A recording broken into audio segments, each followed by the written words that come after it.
2026-27 নাট্যবৰ্ষৰ আজি শুভাৰম্ভণি কৰিলোঁ। আমাৰ জ্যেষ্ঠ সাংবাদিক নিতুমণি শইকীয়াৰ দ্বাৰাই আমি মঞ্চ উদ্বোধন কৰিলোঁ।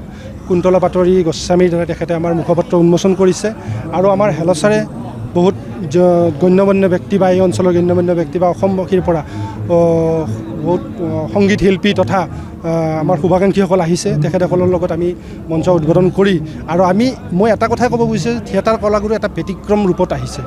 থিয়েটাৰ কলাগুৰু এখন দুখন তিনিখন নাটক থাকে, কিন্তু এখন দুখন নহয়, তিনিখনত সমানে প্ৰডাকশ্যন কৰে, সমানে গুৰুত্ব দিয়ে। সেই হিচাপত অসমবাসীৰ পৰা ওলাই যাবলৈ ওলাইছোঁ।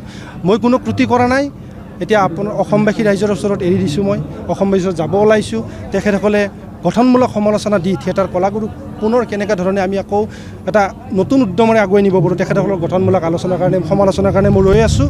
আৰু আপোনালোকক সাংবাদিক বন্ধুবৰ্গক মই অভিনন্দন জনাইছোঁ তথা ধন্যবাদ জনাইছোঁ যে আপোনালোকে আমাৰ এই থিয়েটাৰ কলাগুৰুৰ প্ৰমোশ্যন ক্ষেত্ৰতে হওক বা যিকোনো বাৰ্তাৰ ক্ষেত্ৰতে হওক আপোনালোকে সদায় সহযোগ কৰি আহিছে। আৰু আপোনালোকে যাতে থিয়েটাৰ কলাগুৰুক মৰম দিয়ে আৰু অসমবাসীয়ে যিধৰণে আমাক মৰম দিব, আপোনালোকে যেনেকৈ মৰম দিব, যাতে আমাৰ এই যাত্ৰাপথত আপোনালোকৰ এই আশীৰ্বাদ বা এই আশীৰ্বাদটো অনুপ্ৰেৰণা হৈ ৰ'ব।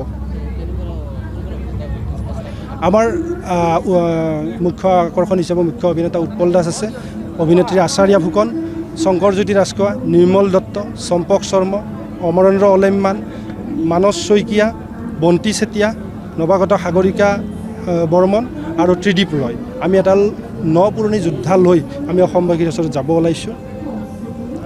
হ'ব যাত্ৰা আৰম্ভ আৰু এই নাট্যযাত্ৰা আৰম্ভৰ মুকলি কৰা হ'ল। আচলতে এইখিনি সময় ভ্ৰাম্যমান নাট্যবৰ্ষবিলাক আৰম্ভ হোৱাৰ সময়। এটা এটাকৈ অসমৰ নাট্যদলসমূহে নিজৰ নাট্যবৰ্ষ আৰম্ভ কৰিছে। মই প্ৰথমতেই কলাগুৰু নাট্যদলৰ সকলো কলা কুশলী অভিনেতা অভিনেত্ৰীৰ পৰা আৰম্ভ কৰি প্ৰযোজক পৰিচালকলৈকে সকলোকে অভিনন্দন জনাইছোঁ আৰু শুভেচ্ছা জনাইছোঁ। ভগৱানৰ ওচৰত প্ৰাৰ্থনা কৰিছোঁ তেখেতসকলৰ যিটো নতুন নাট্যবৰ্ষ আজিৰ পৰা আৰম্ভ হ'ব, গোটেই 9 মাহ ধৰি যিটো যাত্ৰা তেখেতসকলৰ খুব সুখময় হওক, শান্তিৰ হওক, অসমৰ নাট্যপ্ৰেমী ৰাইজৰ তেখেতসকলে হৃদয় জিনক। দ্বিতীয়তে এইখিনি সময়ত উজনি অসমৰ কেইবাখনো জিলাত বানৰ যি বিভীষিকা, সেই বিভীষিকাৰ এটা মাহ সম্পূৰ্ণ হ'ব কাইলৈ দিনটোত। যিসকল মানুহে এইবাৰ বানত জীৱন হেৰুৱালে তেখেতসকলক আত্মাৰ সদ্গতি কামনা কৰি মই ইয়াৰ পৰাই এটা প্ৰাৰ্থনা জনাইছোঁ আৰু অসমৰ নাট্যপ্ৰেমী ৰাইজক আহ্বান জনাইছোঁ যে এফালেদি আমি কিছু পৰিৱেশ পৰিস্থিতিৰ মুখামুখি হৈছোঁ আৰু আনফালেদি আমি কিন্তু এনেধৰণৰ এই নাট্য দলবিলাককো আমি আগবাঢ়ি যাবলৈ আমি বাট মুকলি কৰি দিব লাগিব। কাৰণ কৰ্মই ধৰ্ম আৰু ইয়াত সেইটোৱেই সোমাই আছে। 1962 চনৰ পৰা যিটো যাত্ৰা নটৰাজৰ যোগেদি আৰম্ভ হৈছিল, সেই ধাৰাবাহিকতা এতিয়াও ৰক্ষা হৈ আছে। মই আশা কৰিম এই বছৰ যিবিলাক নাট্যদল উজলি উঠিব, সেই নাট্যদলসমূহৰ ভিতৰত কলাগুৰু থিয়েটাৰো অন্যতম হিচাপে উজলি উঠক। আজি তেখেতসকলৰ প্ৰথম নাটক, এগৰাকী শক্তিশালী উদীয়মান নাট্যকাৰ ভাস্কৰজ্যোতি শৰ্মাৰ এখন নাটক জোনাকৰ জুনুকা, আজি প্ৰথমখন নাট। মই ভাবোঁ যে নাট্যপ্ৰেমী ৰাইজে নাটকখনক আদৰি লওক আৰু নাট্যদলটোক তেখেতসকলে মৰমেৰে গ্ৰহণ কৰক।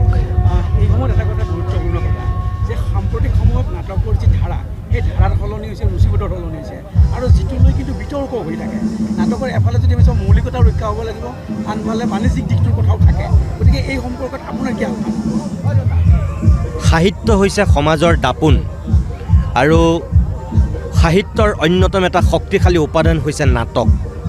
যেনেকৈ গল্প, যেনেকৈ কবিতা, যেনেকৈ প্ৰবন্ধ, তেনেকৈ নাটক সাহিত্যৰ এটা অন্যতম শক্তিশালী উপাদান। নাটকত সেয়াই প্ৰতিফলিত হয় সমাজত যি হৈ থাকে।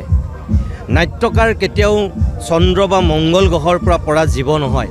নাট্যকাৰে এখন সমাজৰে ধূলি বালি লৈ ডাঙৰ হয়। গতিকে তেখেতৰ চকুত যিবিলাক বিষয় উদ্ভাসিত হয় সেইখিনিকে তেখেতসকলে নাটকৰ যোগেদি উপস্থাপন কৰে। এইটো সঁচা যে অসমীয়া মানুহৰ ৰুচিবোধ সলনি হৈছে। আগৰ দৰ্শক আৰু এতিয়াৰ দৰ্শকৰ মাজত বহুত পাৰ্থক্য আছে।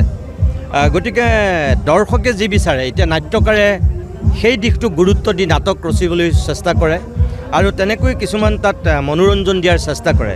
কিন্তু মই তাৰ মাজতো এইটোৱেই ক'ম যে নাটকৰ নামত নাটক হ'ব নালাগে, মনোৰঞ্জন দিয়াৰ নামত মনোৰঞ্জন হ'ব নালাগে। যিটো নাটকে মূল্যবোধ শিকায়, যিটো নাটকে মূল্যবোধৰ ওপৰত আধাৰিত এখন সমাজ নিৰ্মাণ কৰে, নাটকখন চাই উভতি যাওঁতে মানুহজনে ভাবি যাব লাগে যে মই কি লৈ আহিছোঁ। যদি নাটকখন চাই দৰ্শকজন ওলাই যোৱাৰ পাছত তেওঁ যদি অনুভৱ নকৰে যে মইনো কি চালোঁ, একোৱেই নাই, তেতিয়াহ'লে মই ভাবিম সেই নাটকখনে সফলতা লাভ কৰা নাই, নাট্যকাৰজন ক'ৰবাত বিফল হৈছে।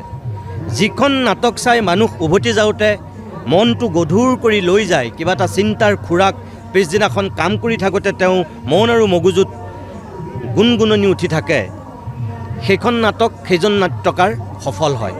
আৰু মনোৰঞ্জনৰ বাহিৰে মই ভাবোঁ সেই নৈতিকতা, সেই আদৰ্শ, সেই প্ৰমূল্যবোধ, সেই মনুষ্যত্ব নাটকে সমাজলৈ সদায় দি থাকে। আৰু অসমীয়া মানুহে নাটক সেইকাৰণেই চায়। আমি অসমীয়া মানুহে যিটো সাংস্কৃতিক মন, সৌধ যিটো আমি নিৰ্মাণ কৰোঁ, সেইটো আচলতে আমি নাটকৰ পৰাই আৰম্ভ কৰোঁ। প্ৰথম ভাওনাত আৰম্ভ হয়, তাৰপাছত আধুনিক নাটকত আৰম্ভ হয়। আৰু মই ভাবোঁ এতিয়াও অসমৰ নাট্য দলবিলাকে ক'ৰবাত নহয় ক'ৰবাত মনোৰঞ্জনৰ মাজেদি মানুহক সেই মনুষ্যত্ব, মানুহক সেই মূল্যবোধ, মানুহক সেই আদৰ্শ, মানুহক সেই প্ৰমূল্যবোধৰ কিবা এটা দি আছে কাৰণেই মানুহে হিলদোল ভাঙি নাট্য দলৰ ওচৰলৈ নাটক চাবলৈ আহে। যিকোনো খবৰৰ বাবে যোগাযোগ কৰক 9181 307 221 আমাৰ এই নম্বৰত।